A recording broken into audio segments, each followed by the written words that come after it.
Temat Krzysztofa Gonciarza poruszaliśmy już na tym kanale przynajmniej kilka razy, chociaż było to zazwyczaj w kontekście analizowania jego wizerunkowych porażek. Każdy z tamtych filmów zakończyłem jakimś takim stwierdzeniem, że chciałbym, żeby Krzysztof się jeszcze odbił, bo to jest jednak gość, który dał nam dużo naprawdę fajnych projektów i dobrze by było, gdybyśmy dostali od niego jeszcze coś równie dobrego. I mam wrażenie, że właśnie teraz następuje taka sytuacja i bardzo chciałbym z wami o tym porozmawiać. I mówię porozmawiać z wami, bo oprócz tego, co ja tutaj powiem, chciałbym też, żebyście wy napisali w komentarzach, co myślicie o tym wszystkim. Żeby dobrze zrozumieć, jak do tego doszło, dlaczego ludzie ruszyli z widłami, musimy sobie przedstawić sytuację sprzed Pandory. Ale obiecuję, że zrobimy to naprawdę szybko. Wizerunek Krzysztofa Gonciarza upadał przez lata. Chociaż tutaj też musimy bardzo mocno zaznaczyć, że wiele składowych tego upadku wizerunkowego nie było winą Krzysztofa albo wcale, albo jego wina polegała na jakiejś niewłaściwej komunikacji. Mimo że na jakimś etapie był uważany za taki top quality content polskiego YouTube'a, to wiele osób przypisywało mu bycie egotopem. I tutaj chyba Wykop przodował w takiej narracji. Kolejnym składowym tej sytuacji był też wybuch memu Kasiu wróć, przypisujący mu bycie kukoldem i płakanie za swoją byłą partnerką Kasią Meciński. Opowiadałem już o tym w moim pierwszym filmie, o tej sytuacji i moim zdaniem ten mem jest o tyle absurdalny, że nawet jeśli w tym było jakieś ziarno prawdy, no to jakieś preferencje seksualne człowieka są jego prywatną sprawą. I to, czy ktoś lubi z żoną po bożemu, czy woli jednak bawić się w jakieś kinkowe akcje w wiele osób, no to jest jego sprawa. I póki nie wychodzi przed ludzi i nie macha im swoją seksualnością przed nosem, no to nie powinno nas to obchodzić. I to były moim zdaniem takie bardziej niszowe kontrowersje. A to, co wypłynęło na szersze wody, to moim zdaniem dwie rzeczy. Po pierwsze, bardzo nieudany wywiad w kanale sportowym. Oranie Mai Staśko według mnie nie jest takim, najkorzystniejszym przekazem, który można pokazać takim 15-latkom, bo oni potem z tego wynoszą, wydaje mi się, dość gnój w głowach. Nie?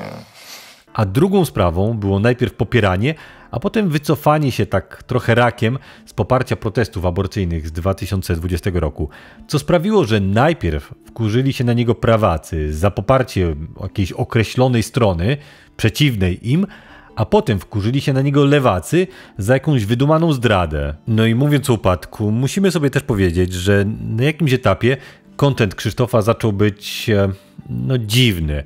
I to raczej nie była taka intrygująca dziwność, jak na przykład u Davida Lyncha, tylko raczej coś takiego niepokojącego. Coś takiego, że masz ochotę napisać do rodziny danego człowieka, żeby może zwrócili na niego uwagę, żeby może nie doszło do jakiejś tragedii.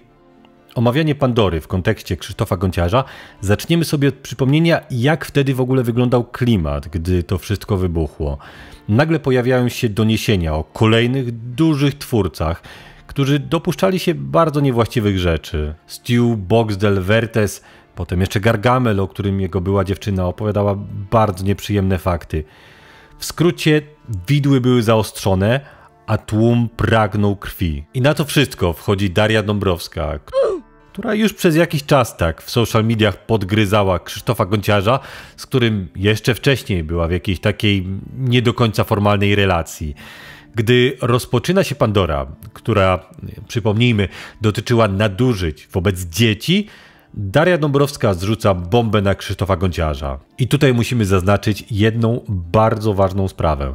Nawet zakładając, że termin wyskoczenia z tym oświadczeniem był przypadkowy, a nie było tak, że ktoś postanowił podpiąć się pod dramę i trochę popłynąć na chmurce panujących wtedy klimatów, to jednak faktem jest, że przez to, jaki był wtedy klimat, sprawa Gonciarza nabrała nieporównywalnie większego zasięgu niż miałaby, gdyby została ogłoszona w innym terminie. Jasne, Daria na początku swojego statementu mówi bardzo wyraźnie. Muszę jednak powiedzieć, że to nie jest taki sam case jak w przypadku innych youtuberów, ponieważ my wszystkie byłyśmy pełnoletnie. Jednak przymykałyśmy oczy, bagatelizowałyśmy wiele rzeczy właśnie ze względu na to, że Krzysiek miał w internecie, zresztą dalej ma wizerunek lewaka, feministy, obrońcy kobiet. Ale moim zdaniem to niewiele dało. Termin był taki, że choćby nie wiem jak mocno to zaznaczała, to i tak ludzie by łączyli te dwie sprawy. Temat pedofilii i temat Krzysztofa Gonciarza. I to niewątpliwie jest krzywda, która została Krzysztofowi Gonciarzowi wyrządzona.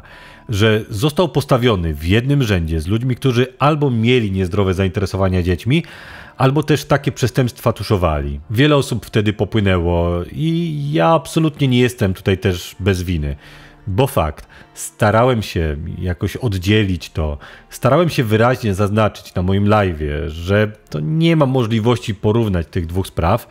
Praktycznie od razu live'a ukryłem, ale jednak miniaturka jednego z moich live'ów z tamtego okresu wyglądała tak.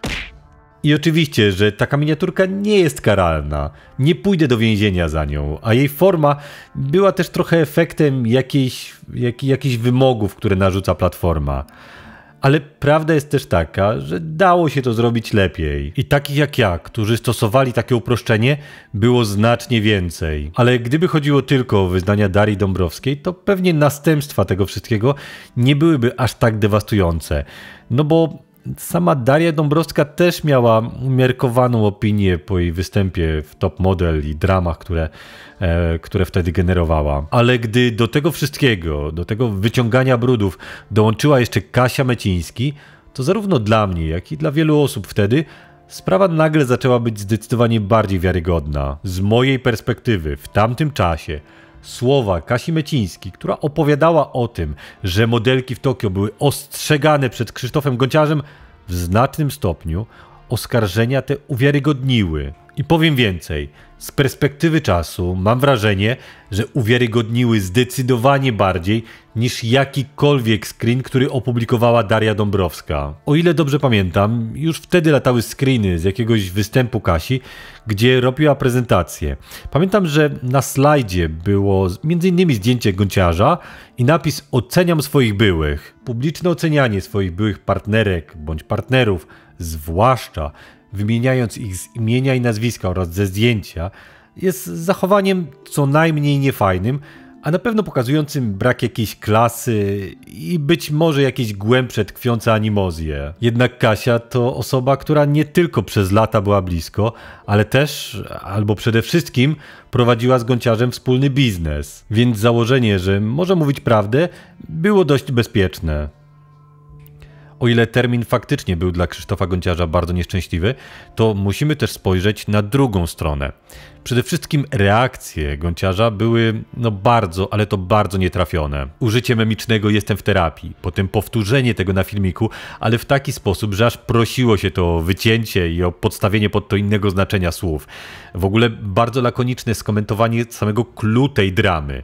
To wszystko sprawiło, że ludzie odczytali to jako przyznanie się Gonciarza do winy. I jasne, można powiedzieć, że był wtedy w ciężkim momencie, nie był w stanie i tak dalej. I chyba nikt się z tym kłócić nie zamierza. Co nie zmienia jednak faktu, że gdyby wtedy reakcje były inne, to zapewne następstwa tej dramy też byłyby mniej destrukcyjne. Też rację będą mieli ci, którzy powiedzą w takiej sytuacji: no co, winą człowieka jest to, że nie bronił się dostatecznie mocno, tak? Ale no kurczę, nasz świat tak wygląda i nie jesteśmy w stanie nic z tym zrobić. Nawet jak nie jesteś oceniany przez internetowych padlinożerców, takich jak ja, a na przykład przez sąd, no to twój los czasami będzie zależał od tego, czy jesteś w stanie się obronić. No i tutaj właśnie istotne staje się to, co mówiłem przed chwilą. Gonciarz wtedy nie miał dobrego publicity. Gdyby takie oskarżenia padły na Gonciarza w 2016 roku, to kompletnie nikt by na to nie zwrócił uwagi. W sytuacji, gdy wszyscy zdążyli już obejrzeć te dziwne zachowania, z wrzuceniem zdjęć naked jogi na Instagrama, z płaczem na filmach, gdy w świadomości ludzi już tak bardzo głęboko zakorzenił się ten skądinąd bardzo idiotyczny mem "Kasiu wróć", no to ludzie siłą rzeczy podchodzili zupełnie inaczej do tego wszystkiego. Niestety, dramy internetowe rządzą się swoimi prawami. To nie jest walka na fakty, tylko walka o emocje. O to, jak silne emocje jesteś w stanie wywołać u odbiorców, jak bardzo jesteś w stanie spolaryzować grupy. Potem była cała ta seria Co do chuja, która miała być chyba w założeniu czymś w stylu Zapytaj Beczkę, tylko bardziej o traumach i przeżyciach. Mieszały się tam wątki takie bardzo na serio z tymi troszkę mniej poważnymi. Ale był w tym wszystkim jakiś taki bardzo duży chaos. I mimo, że obejrzałem chyba wszystkie filmy z tamtej serii i to po kilka razy, to naprawdę ciężko mi wyciągnąć z tego jakiekolwiek wnioski. Poza tym, że Gonciarz ma jakiś taki bardzo głęboki żal do świata i próbuje sobie z tym radzić. I to tylko moje zdanie o tym wszystkim, ale wydaje mi się, że ta seria była bardzo, bardzo nieprzekonywująca. Potem jeszcze był ark tej historii z występem w Fame MMA, ale wydaje mi się, że z jednej strony nie powinienem tego całkiem pominąć, ale z drugiej strony nie ma to całkowicie żadnego znaczenia dla tej historii, którą sobie tutaj opowiadamy. Więc zaznaczmy sobie, że coś takiego było i przejdźmy już do najważniejszej kwestii, czyli do Perseusza. I Perseusz, z tego co zrozumiałem, ma być takim rozliczeniem, może nawet vendettą, taką YouTube'ową vendettą. I ta seria, mam wrażenie, że może wreszcie rzucić światło na tamtą sytuację z tej drugiej strony. Wreszcie jest jakimś krokiem w stronę odbudowania pozycji, którą miał kiedyś Krzysztof Gonciarz. Wreszcie mamy choćby próbę chronologicznego i rzeczowego przedstawienia sytuacji od drugiej strony. Nie będę tutaj analizował każdego wątku, każdej sytuacji opisanych w tych filmach, bo to by nam pewnie zajęło kilkadziesiąt godzin. Więc skupię się po prostu na wnioskach, które możemy wyciągnąć z filmów z tej serii. I z jednej strony mamy na przykład Hannę Zagórską, która jakby powiedzieć, że się zbłaźniła, to by było bardzo, ale to bardzo duże niedopowiedzenie. W ogóle Hanna Zagórska to jest była Jasia Kapeli. I ten właśnie Jaś Kapela mówi, że ta właśnie Hanna Zagórska jest jego największym błędem w życiu, co też chyba trochę świadczy o tym, z kim mamy tutaj do czynienia. Wracając jednak do samej Zagórskiej, to jednak co innego uwierzyć w jakieś zmanipulowane screeny i ulec takiemu klimatowi polowania na czarownicę, który panował w okolicach wybuchu Pandora Gate i któremu chyba wszyscy trochę w jakimś stopniu ulegliśmy, a co innego dokładać jakieś swoje historie o toczących się postępowaniach, sutenerstwie, czy nawet naruszeniach w kontekście dzieci. I to jest moim zdaniem obrzydliwe i turboszkodliwe. Zarówno dla osób, które muszą się zmagać z fałszywymi oskarżeniami, jak i dla faktycznych ofiar przemocy, które potem będą oceniane przez pryzmat oskarżeń rzucanych na wiatr. Ale z drugiej strony Gonciarz też tam opisuje swoje zachowania, które w mojej ocenie nie były okej. No bo jak inaczej określić wypisywanie przez długie miesiące do kogoś, kto ci nie odpisuje? I jasne, może ci na kimś zależeć, możesz mieć crusha, ale z drugiej strony, nie wiem jak wy, ale gdybym ja był w takiej sytuacji, że jestem adresatem takich wiadomości, no to czułbym się z tym cholernie niekomfortowo. I tak, można powiedzieć, że nie padło tam, nie pisz do mnie, nie chcę mieć z tobą żadnego kontaktu, ale moim zdaniem to nie jest usprawiedliwienie. Ale wypisywanie do kogoś nie może usprawiedliwiać rzucania w eter oskarżeń, których nie chcesz lub nie możesz udowodnić. Nie usprawiedliwia wrzucania screenów, które są zmontowane w ten sposób, że istotnie zmienia się ich znaczenie. I oczywiście nadal bazujemy tutaj tylko na tym, co dana strona akurat w tym momencie wyciągnęła, jakie kawałki rozmowy są teraz pokazane. Ale podsumuję to tak. Tutaj nic nie jest czarno-białe. I to nawet nie chodzi o to, że punkt widzenia zależy od punktu siedzenia. I to, jak ocenisz dane działania, zależy od tego, jaką masz tolerancję na określone zachowania. Ale tutaj chyba każda osoba na jakimś etapie odwaliła coś dziwnego. Ze strony każdej z tych osób było coś, co podważa jego lub jej wiarygodność. I tutaj możemy mówić tylko o tym, kto był w danej sytuacji bardziej lub mniej toksyczny. I tak, to jest alarmujące, że wiele osób z otoczenia danego człowieka nagle postanowiło się od niego odwrócić. Ale znów, z tego co zostało pokazane, to poza uporczywym wypisywaniem do osób, które chyba sobie tego kontaktu nie życzyły, i to w obie strony, czego dowodem jest to, co robiła Daria Dąbrowska, to mówimy chyba tylko o rzeczach, które raczej nie wchodzą w kategorię tematów, którymi powinny zajmować się osoby postronne. Tutaj kwestia jest, która dorosła i świadoma osoba przyjmowała narkotyki z inną, dorosłą i świadomą osobą. Która osoba zaczęła obgadywać kogoś w wiadomościach prywatnych, a która zaczęła robić filmiki. No i ostatecznie wszystkie te bardzo poważne oskarżenia, które były, zaczęły się rozmywać i cała drama zaczęła się skupiać na tak idiotycznych rzeczach, jak to, kto spuścił wodę w ubikacji. Dokładnie tak. Jest teraz walka pomiędzy Krzysztofem a Kasią Meciński, kto zostawił niespuszczoną wodę. Co pokazuje, że cała ta afera jest już napędzana takimi bzdurami. No bo na miłość boską, kogo k***a obchodzi, że ktoś nie spuścił wody w ubikacji? Jaki to ma być argument do osądzania kogoś publicznie? I ja nie wiem, jak bardzo zdesperowanym trzeba być, żeby wyciągać tego rodzaju bzdury w dyskusji o oskarżeniach o naprawdę bardzo poważne nadużycia. Ktoś może teraz powiedzieć, że między Gonciarzem a kobietami, których dotyczy ta afera, występowała różnica wieku, różnica doświadczenia. On w końcu był i w sumie nadal jest, no mocno rozpoznawalnym gościem, nie? Ale chyba wszystkie one, które wyszły z tymi oskarżeniami, były osobami mniej lub bardziej medialnymi. Osobami, które miały za sobą występy w telewizji, sukcesy zawodowe. Przedstawianie tych kobiet jako jakichś nieporadnych, małych dziewczynek zwyczajnie im umniejsza. Nic z tego, co zostało pokazane, nie jest czarno-białe. Czy Gonciarz był krystaliczny?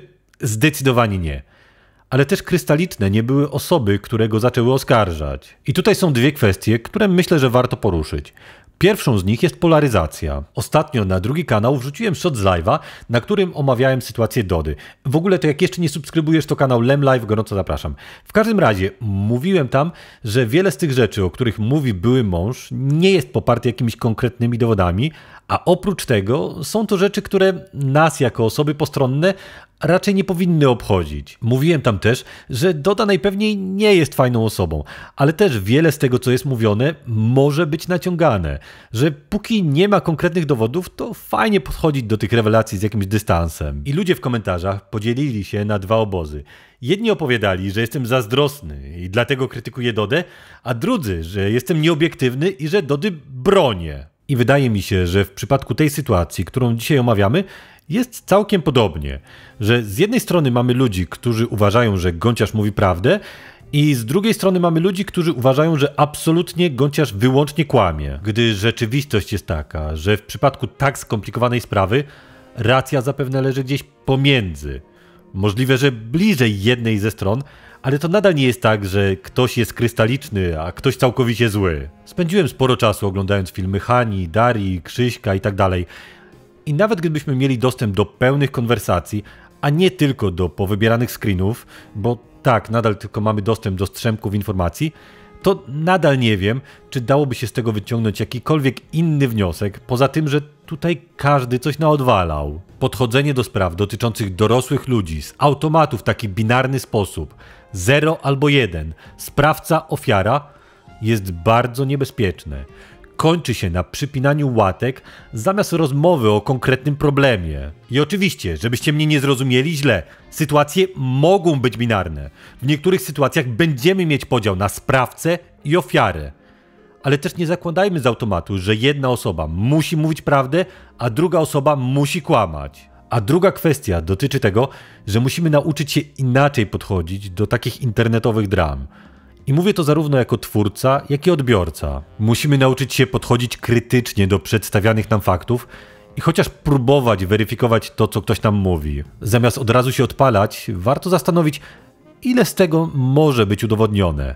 A nawet jeśli będzie udowodnione, to ile z tego to faktyczne problemy, a ile na przykład autodestrukcyjny styl życia, który dotyka głównie zainteresowanego, ewentualnie osób, które też taki autodestrukcyjny styl życia prowadzą. I jasne, pewnie przez to nie będzie aż takich emocji. Jak wybuchnie kolejna tak duża drama, no to w Koloseum nie będzie aż tak gorąco. Ale myślę, że to ważne dla nas wszystkich, żebyśmy się nauczyli trochę bardziej krytycznie podchodzić do niektórych rzeczy. I tak jak w przypadku poprzednich filmów, mówiłem, że fajnie by było, jakby Gonciarz się odbił i znów robił quality content, tak powiem to jeszcze raz. Naprawdę życzę tego Gonciarzowi i wszystkim zamieszanym. No może poza Zagórską. To tyle na dziś. Bardzo serdecznie dziękuję wszystkim wspierającym, których listę macie teraz na ekranie. To dzięki wam te filmy powstają. A jak chcesz być bardziej na bieżąco z tym, co tworzę, jakie mam plany na przyszłość, no to na Instagramie publikuję takie rzeczy. A jak chciałbyś kiedyś ze mną porozmawiać tak głosowo, no to Discord jest dla ciebie. Pamiętaj, żeby zostawić łapkę w górę i suba z dzwoneczkiem pod tym filmem. Widzimy się niedługo. Do zobaczenia. Cześć.